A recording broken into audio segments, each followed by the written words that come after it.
Mouraï Verabotaï, Mishpacha Ekara, chères auditrices et chers auditeurs, nous abordons à présent, sous la pluie, Baruch Hashem de Mashivaruah Umurida Geshem, eh bien la paracha de Vaishlach. Oui, effectivement, nous allons voir comment Yaakov Avinu décide à l'encontre de Lavan de le quitter. Ras-le-bol, il a travaillé gratuitement pour lui. Il veut récupérer ses enfants et ses petits-enfants, puisque il y en a qui sont déjà nés, il en reste encore 2. C'est la pauvre Rachel que nous attendons, Be'ezrat Hashem, qu'elle efface les larmes qu'il y a dans ses joues pour pouvoir voir tous ses enfants et ses petits-enfants à elle revenir, quitter l'exil et de revenir en Eretz Israël. C'est ce qui se passe. Vaishlach Yaakov malachim el Esav achiv. C'est étrange que voir comment Yaakov Avinu, au lieu de rentrer tranquillement chez lui, alors qu'à l'origine, au départ, Esav voulait le tuer naturellement, après le décès de mon père, je voudrais, pendant le deuil justement de son père, il marchait mot, tuer Yaakov, etc. Et c'est son frère. C'est la première fois qu'on voit, c'est pas la première fois, il y avait déjà Caïn et Abel, Nachon. On a le sentiment qu'il y a une reprise de cette situation-là à ce moment-là. Et donc, de toute façon, Yaakov va rentrer en Eretz Israël, il va quitter la galoute Nachon, et il va aller dans quel pays? Comment il s'appelle Eretz Israël? Ça s'appelle Israël. Eretz Kenaan, Eretz Israël. Mais moi, je vais te donner un autre passouk encore plus beau. Ça s'appelle Eretz Zavat Halav Udvash. C'est étrange, c'est une bracha que Dieu a toujours donnée aux patriarches. Un pays où coule le lait et le miel. C'est étrange. Pourquoi ces deux éléments, le lait et le miel? Si moi j'avais été à la place d'Yaakov, j'aurais dit à Akashvachou, excuse-moi, je veux Eretz, Zavat, Cointreau, 20 000 feuilles. Oui ou non? Ce que je vais faire, c'est de loin meilleur au lieu du lait et du miel. Bab, c'est le lait et le miel. Eh bien, je vais te dire le secret de cette phrase-là. C'est que, en vérité, quand on arrive en Eretz Israël, même ce qui est tamé, impur, totalement impur, on peut le transformer en tahor, en pur. Pourquoi? Contrairement à la galoute. À la galoute, tout ce qui est tamé, il reste tamé. On peut faire des efforts, etc. pour s'en sortir, mais c'est pas évident. Reste, d'accord? Mais en Eretz Israël, ce qui est tamé, tu peux le transformer en tahor. Grâce à quoi? Grâce à ces deux éléments que Dieu il nous a donnés. Eretz Zavat Halav ou Dvash. Le lait, pourquoi? D'où il vient le lait? De la vache. Oui, mais d'où? De quel élément de la vache? Du sang. Or, le sang, il est tamé. On ne peut pas boire du sang, c'est interdit de boire du sang. Nachon? Incroyable, mais vrai, comment en Eretz Israël elle porte ce nom, c'est que le tamé, le sang, il devient du lait. Incroyable. Non seulement il devient du lait, mais en plus le rouge, qui est le symbole du din et de la sanguinaire, il devient blanc. Nachon? C'est extraordinaire. Pas le blanc de la vanne, mais le blanc réel, la pureté. Nachon? Alors ça, c'est le lait. Un pays où coule le lait et le miel. D'où il vient le miel? De l'abeille, de la Déborah. L'abeille n'est pas cachée, on ne peut pas manger une abeille. Et pourtant, c'est elle, incroyable, mais vrai, qui fabrique le miel, qui est merveilleux, qui est doux. Alors, c'est pour ça qu'on appelle ça Erezabat Halav Udvash et pas Erezabat Cointreau 20 000 feuilles. Et Yaakov Avinu, donc, va dépêcher des anges réellement, comme dit Rachid, des vrais anges. Mahanaïm, il les a rencontrés, pour informer Esav qu'il arrive, et il veut, pour ainsi dire, se réconcilier avec lui. D'accord? Et il se prépare à Doron, Tefila ou Milhama, à préparer des cadeaux énormes à donner à Esav pour le calmer. Mais il fait la tefila devant Akashvachou. Mais aussi, il faut comment on dit, une ishtadlut de soi-même. Et c'est la milhama.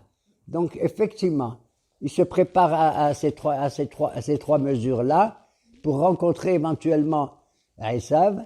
Au lieu d'aller chez lui directement à Hebron ou bien à Beersheba, c'est là où il y a ses parents. D'accord? Et on voit qu'il éprouve une peur incroyable. Vayera, vayetzerlo. Il a peur extérieurement, on voit qu'il a peur. Et vayetzer, ça veut dire qu'il a peur intérieurement. D'accord? Le Hakam, il dit Vayera, de quoi? Pourquoi tu dis deux fois Vayera et Vayetzerlo? Vayera Shema Yehareg. Il a eu peur d'être tué. Si Esav, il arrive, surtout qu'il les envoie, il envoie les malachim, et il leur dit, dites à mon frère, Ko tomru la Adoni, les Esav, Ko amar avdecha Yaakov, dites à mon maître. Tu as vu comment il parle? C'est incroyable. On est dans cette paracha, un moment de l'incertitude de la personnalité de Yaakov, qui va devenir Be'ezrat Hashem, après la lutte contre le malach, il va devenir quoi? Il va changer de nom, il va devenir Israël. Sar Shel El, Kisari Ta'im Elohim Anashim Vatuchal. Tu as combattu les forces suprêmes et tout, et tu as gagné. Mais pourquoi tu t'affaisses comme ça? Quand on l'a donné à mon maître Esav, Abdecha, ton serviteur Yaakov. C'est beau, d'après toi, c'est beau ou pas beau? C'est un peu dur. Mais nos hachamim, ils disent non, c'est pas une horma. C'est pas une horma. Quand tu vas rendre visite à un roi, goy, à un ministre, n'importe qui, tu dois lui parler poliment. C'est ce qu'a fait Moshe à Paro. Il faut parler. Il lui a pas dit à Paro à la fin, tu sais, si tu n'écoutes pas le bon Dieu, à ce moment-là, tu viendras te prosterner devant moi. Il n'a pas dit ça, Moshe. Il a dit, si tu n'écoutes pas le bon Dieu, tes serviteurs vont se prosterner devant moi. D'accord? Il n'a pas dit toi, Paro. Il faut savoir conserver une élocution valable et un discours valable, même avec les forces des Umot Haolam, des nations du monde. C'est grâce à ça qu'on est venu en Israël. Les Nations Unies, ils ont voté qu'on est un pays. Nachon? Comme ça. Alors, c'est ce qu'il lui a dit comme ça. Kotomrou l'a donné les Esav. Cette rencontre entre Yaakov et Esav, elle est incroyable. Et tu sais qui c'est qui a parlé parmi les prophètes de Esav? Esav, c'est Edom, Nachon? Ouais. On l'appelle Edom parce qu'il veut manger la nourriture rouge. Ok? Quel est le prophète qui a parlé d'une manière incroyable sur Edom, sur l'avenir de Edom? Devine qui c'est? Parmi les 12 petits prophètes, il s'appelle Ovadia. Vous avez entendu parler de lui? Cet homme-là, incroyable, il a écrit un seul chapitre, c'est tout. Et un seul chapitre, de quoi il parle? Il parle uniquement de Esav. Qu'est-ce que ça va dire? Comment toi, Yaakov, tu baisses la tête? D'ailleurs, tu sais, quand je dis tu baisses la tête, il y a un rabbin, un jour, il était l'ami d'un goy, un grand personnage, Antoninus, c'est Rabbi Yehuda Anassi. Et alors, il a envoyé un messager pour Antonin, et il a dit, ainsi parle ton serviteur Yehuda à mon maître Antonin. Le serviteur lui dit, mais attendez, vous êtes Rabbi Yehuda Anassi, vous êtes le prince des Juifs, vous parlez comme ça? Ouais. Il a dit, tais-toi, j'ai appris ça de mon ancêtre Yaakov. Il faut savoir parler poliment, même avec quelqu'un d'un peu violent, etc., etc., même avec lui. Et alors je te dis, il y a un prophète qui a mis l'accent sur l'histoire de l'avenir de Esav. Nachon, il s'appelle Ovadia. Ce Ovadia, il était le chef du protocole dans le palais royal de Ahav, Melech Israël. Nachon, il s'occupait de tout et il avait caché des Nevi'im, des prophètes, 50 dans une caverne et 50 dans une autre caverne. Nachon, et il avait pour ça, il les a nourris pendant, je sais pas, des années. Il avait même emprunté de l'argent, beaucoup, au fils du roi de Ahab, pour pouvoir les nourrir et tout, en cachette. Personne n'a dénoncé ce qu'il a fait ce Ovadia. À tel point que quand il est mort, le miskin, Ovadia, sa femme était pauvre, elle pleurait, elle avait des enfants, elle n'avait même pas de quoi manger. Et elle a pleuré, elle a crié, appelez-moi le prophète Elisha ben Shaphat, je ne sais pas comment. Et franchement, il arrive et il dit, écoutez madame, qu'est-ce qu'il vous reste? Elle lui a dit, il me reste juste une bouteille d'huile, c'est tout ce que j'ai. Il lui a dit, écoutez madame, allez prendre partout des kélim, des ustensiles partout. Vous allez verser cette petite fiole de rien du tout, vous allez voir. Elle verse, et ça s'arrête pas. Incroyable, un miracle extraordinaire. Elle a rempli des hectolitres d'huile. Il lui a dit, maintenant, tu vas aller les vendre. Elle est devenue riche comme ça, la pauvre. Grâce au mérite de qui? De son mari, Ovadia. Tu sais qui c'était, ce Ovadia? Il a dit dans ce truc, Hazon Ovadia. Il a dit, Barta alleh, Rod balek, fais attention à toi, Esav Edom. Fais attention à toi. Im tarim kanesher kenaficha. Si tu veux monter jusqu'au ciel comme un aigle, de là-bas je te ferai descendre. D'accord? et puisque tu veux attaquer Israël et tout, ne t'inquiète pas. Et il lui dit, Vehaya Bet Yaakov Esh, la maison de Jacob sera un feu. Fais attention. Ou Bet Yosef Lehava, et la maison de Joseph, quoi? Une flamme qui se répand, et qui est beaucoup plus brûlante encore. Et toi, tu seras, Esav, comme un cache, comme de la paille, ça te brûlera, de l'achoum. Ok? De là, j'apprends que quand il est né, Yosef, avec Rachel, elle a dit Yosef le Benaher, et là-bas, les Hachamim, ils ont dit, qu'est-ce que c'est ça? Un autre Yosef, Hachamim, ils ont dit, Ba sitno shel Esav. Quand Yosef est né, il est arrivé le plus grand adversaire de Esav. C'est incroyable. Où je l'apprends? Dans Ovadia. Puisqu'on voit que Yaakov sera un feu et que Esav, ça sera une flamme terrible. Nachon? Comme ça. Et comment il termine Ovadia? Comment il termine? Le dernier pasouk, il est connu. Ve'alu moshi'im behar Sion nishpot et har Esav. Et les sauveurs juifs, les courageux, nos hayalim, ils vont venir pour juger Esav.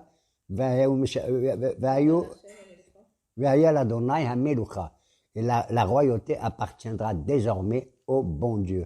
Elle est merveilleuse cette phrase. Comme on dit à la fin, nous on ajoute la Vaya Badonai Ehad ou Shmo Ehad. Pour conclure, en parlant de Yaakov et de Esav, cette rencontre-là, j'ai pensé à un prophète. Tu sais pourquoi j'ai pensé à ce prophète? Parce qu'il parle de Esav et de Yaakov. Mais deux, je tremble. Monsieur Ovadia est un Édomite, c'est un guerre Édomite.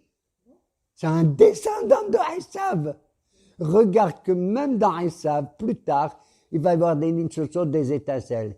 C'est pour ça qu'Yaakov, quand il a dit, je vais rencontrer Esav, Vaïra, il a eu peur d'être tué. Vaïetzerlo, il avait un tourment intérieur profond. Shema Yaharug et Taherim. Il a eu peur de tuer les autres. Qu'est-ce que ça veut dire les autres? Tu vas tuer Esav, que tu es les autres. Il a dit qu'Yaakov avait nous, il avait que peut-être dans les descendants de Esav, il va y avoir des nitzot, des personnages magnifiques. Un de ceux-là, c'est qui? C'est Obadia. Un autre de ceux-là qui se devine. Tu vas à sa tombe des fois là-bas, du côté de Tibériade. C'est Rabbi Meir Baal Hannes. Tu sais de qui il arrive? Il vient de Néron, l'empereur romain, qui se serait en cachette. Lui d'ailleurs, et peut-être sa femme convertie au judaïsme aussi. C'est Rabbi Meir Baal Hannes. Et celui-là, on l'appelle Ahirim ou Ahir, Nachon. On l'appelle Ahirim parce qu'un jour il avait des disputes avec le Rabban Gamliel et tout, une mahloquette comme d'habitude. Et au lieu de donner son nom directement dans son enseignement, on disait Ahirim Omrim. D'autres ils ont dit, au lieu de dire Rabbi Meir, Omer, d'accord? Et tu sais qui c'est qui vient aussi de Esav? Shemaya et Avtalion, deux grands avant tous les Tanaïm, Nachon? Incroyable. Et tu sais encore qui? Alors là, je deviens fou. Rabbi Akiba. Son père était un converti, un guerre. Il s'appelait Yosef Haguer. Regarde. Et combien il y en a comme ça qui sont revenus et qui descendent. Voilà pourquoi Yaakov Abinu Vayera Vayetzerlo. Il a eu peur d'être tué, mais il a eu peur aussi de tuer Esav. D'accord? Et il a tout préparé. Il a préparé. Il a dit à Esav, j'ai plein de moutons, j'ai plein de bœufs et je te donnerai. Tu sais combien il a offert à Esav quand il l'a rencontré? J'ai fait le calcul entre tous les animaux, les chameaux et les moutons et les ânes et tout. En tout, j'ai fait le calcul 550. C'est incroyable. Esav, il est devenu fou. Il a dit, je comprends pas. Quand ils sont revenus les anges, ils ont dit, Esav, il arrive avec 400. Il a eu peur. Pourquoi il vient avec 400? Comme s'il va faire la guerre, Nachon. Et quand Esav, il a vu ça, il est devenu dingue. Et Yaakov Avinu, il a dit, tiens, je me prépare Doron, Tfila et Milhama, mais je vais séparer toute ma famille en deux groupes. Il a mis un groupe devant et un autre groupe derrière. Il a dit, si Esav, il arrive Barmenan, et il vient attaquer le premier groupe, le deuxième, il a le temps de se sauver. Le temps, c'est comme il nous arrive maintenant, il marche même avec nos otages, que Dieu les protège et nous les rende tous dans leur maison. Amen. Et donc, voilà, il a dit comme ça, Vehikani em albanim, s'il arrive, il va me frapper, il va frapper la maman avec ses enfants, que Dieu préserve. Vous savez, la sauvagerie, hein, ça rappelle quoi? Qu'on a une mitzvah, justement, qu'on ne tue pas la maman. C'est shaliach teshalach et ta'em et tabanim tikahlach, nachon? Comme ça, elle peut, voilà. Et alors, tu renvoies la mère et tu peux prendre les, comment ils s'appellent, les banim, les Ephrohim et les Betzim. Nachon? Nachon. Pourquoi tu renvoies la mère? Ici, le symbole de cette mitzvah de Shilu Haken, c'est le symbole que la mère, c'est la Shekhinah. Que la Shekhinah, Miskena, va aller en exil. Elle était avec nous en exil, dans la galoute. Elle est revenue, Be'ezrat Hashem. Et tu peux prendre les enfants. Ça veut dire que tu peux prendre les enfants. Tu vas développer ce qu'est les enfants, c'est la Torah. Al-Tikhre Banaïch et la bonne Naïch. Et c'est pour ça qu'il dit Banim, Betzim et Ephrohim. Tu as compris? Pourquoi il dit trois choses différentes? T'as qu'à dire Vetatziporim. Il dit non. Quand on a quitté le premier galout, c'était Babel, c'était Mitzraïm, on a eu des Banim, c'est-à-dire c'est le Mikra, c'est-à-dire la Torah chez Birtav. C'est ça les Banim.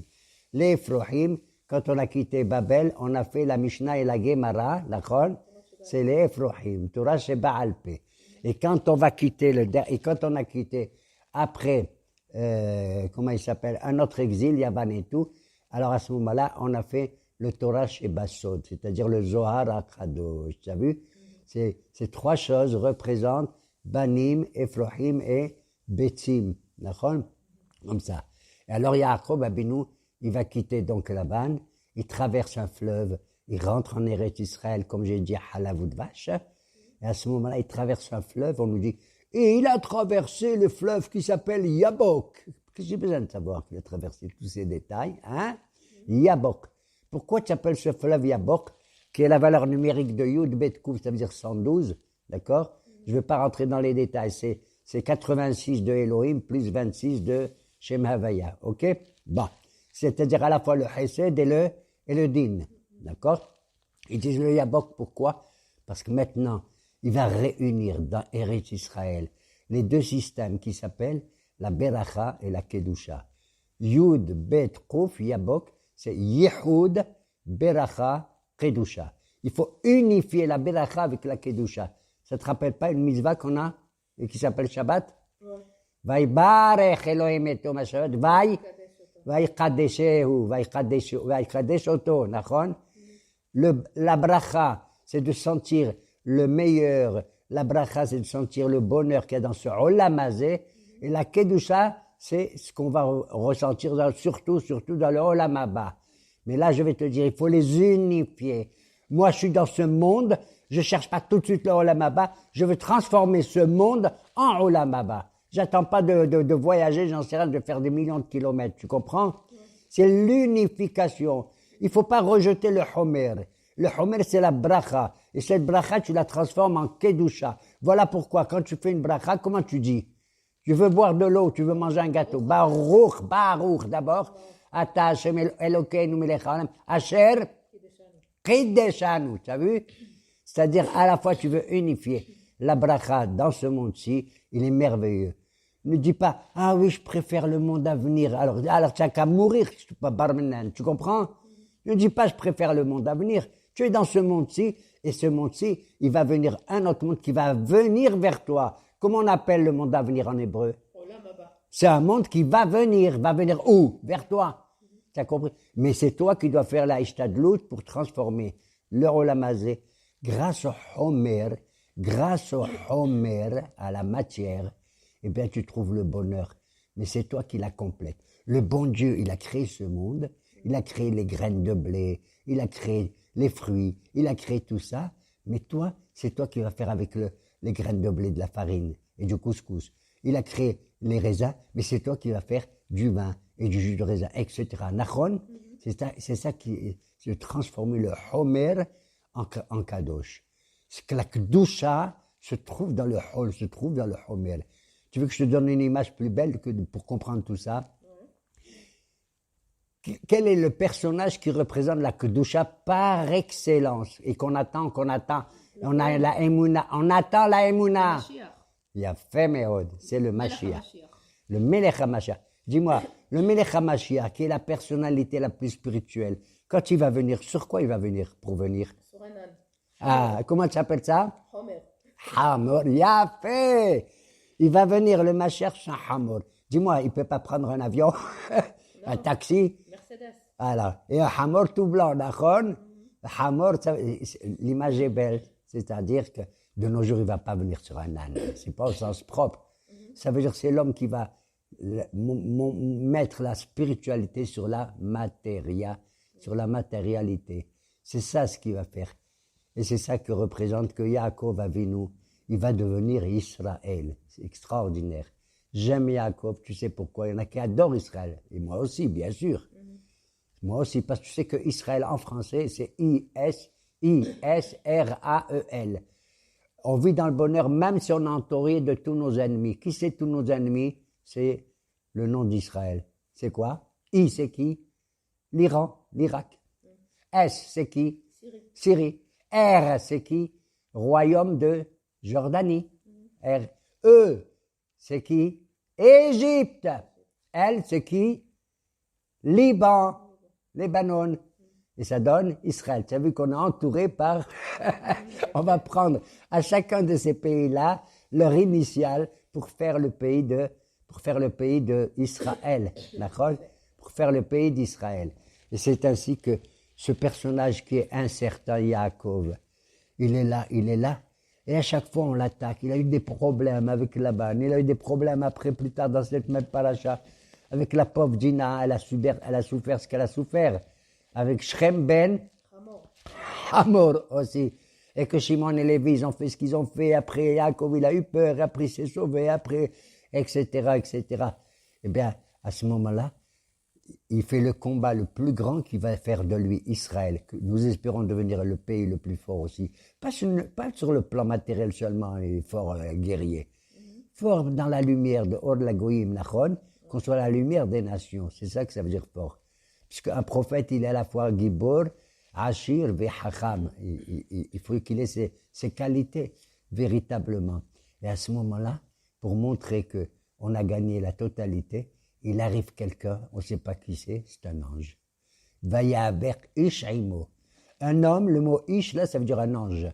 Et c'est certain, c'était l'ange de Esav lui-même. Tu n'as pas gagné que Esav, l'homme humain, avec Bassar Vadam, mais même son ange, même ses idées. Tu as compris? Et il combat. Et à la fin de Yaakov, il gagne l'ange. Et il gagne l'ange, mais l'ange, il le blesse. On est blessé quelque part. Dans quoi il le blesse? Yafé. Et en français, ça s'appelle comment? Le nerf sciatique. D'accord? Le guide anaché. L'ange, il n'arrive pas à gagner Yaakov, mais il lui donne un coup dans la cuisse. Dans sa cuisse. Ok? Dans la cuisse, il le gagne. Et Yaakov Avinu Miskin, pendant quelque temps, il va être boiteux, mais après, il va guérir. Quand il arrive à Bethel et tout. Ok? Besséder. Pourquoi il a touché le nerf sciatique? Qu'est-ce que ça veut dire guide anaché en hébreu naché? C'est le nerf que si tu le touches, tu oublies tout. Ton approche avec Dieu. Quand un homme il oublie tout, le mesquin, il perd sa mémoire. Comme moi, ça m'arrive des fois aussi. C'est la vérité. D'accord? D'ailleurs, Ménaché, le fils de Yosef, il porte ce nom. Que Yosef, il avait dit, j'en ai marre. Ephraim, Ménaché, je veux oublier toutes les souffrances que j'ai eues. Il a dit comme ça, Yosef. J'appelle mon fils Ménaché, j'oublie. Ensa, comme en arabe, Ensa, oublie. D'accord?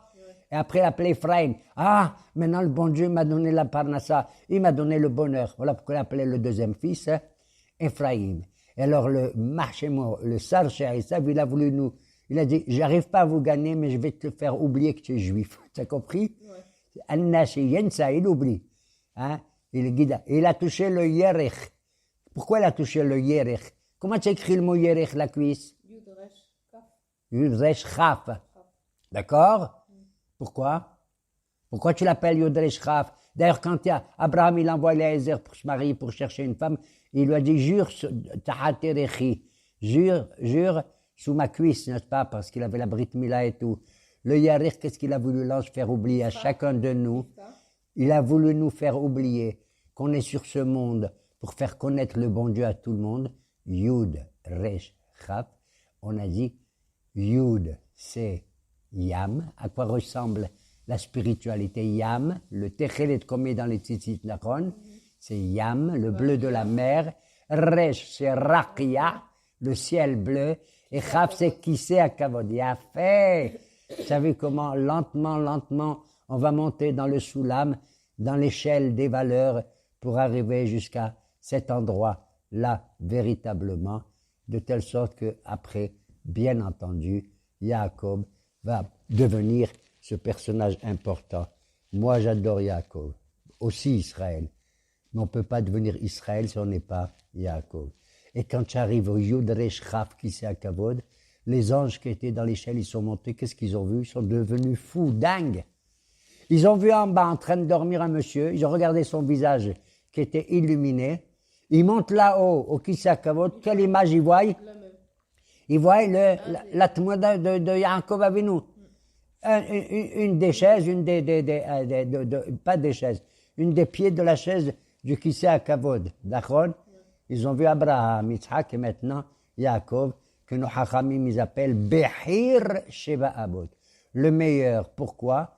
Le meilleur parce que c'est celui qui a le plus souffert, véritablement. Et c'est celui qui a donné naissance à tout le peuple d'Israël, toutes les tribus, depuis Reuben, Shimon, Lévi, etc., jusqu'à Binyamin, celui qui garde le silence, celui dans lequel Akadosh Baruch Hu va construire dans son territoire le Beth Amikdash, parce que celui qui fait le contraire de ce que moi je fais, il se la ferme, il se tait, il n'ouvre pas la bouche. Il sait que son frère Yosef a été vendu, il n'ouvre pas la bouche. D'accord? Il raconte rien à son père. Il est muet, pas parce qu'il est muet, Barmenan. Il a une intelligence profonde. Voilà pourquoi Kadosh Baruch Hu va donner dans son territoire le Beth HaMikdash. Et il a, dans la poitrine du Kohen Gadol, il y a 12 pierres précieuses, nachon, qu'on appelle Urim Vetumim, ou Bel Hoshen Mishpat, nachon. Chaque pierre précieuse correspond à une tribu. Reuben, Shimon, etc. D'accord? Et chaque pierre précieuse, elle a une couleur particulière, rouge, blanc, vert, bleu, etc. La seule qui a toutes les couleurs en même temps, c'est celle de Binyamin, la dernière, la 12e, qui a dans la poitrine du Kohen Gadol. Comment elle s'appelle? Shoham. En français, non, Shoham, elle est noire et c'est Yosef. La dernière. Non, en français, elle s'appelle la jaspe. Et en hébreu, elle s'appelle Yashpé. Qu'est-ce que ça veut dire Yashpé? Il y a une bouche quand même, et c'est cela fermée. Et moi aussi, Shalom ou Bracha.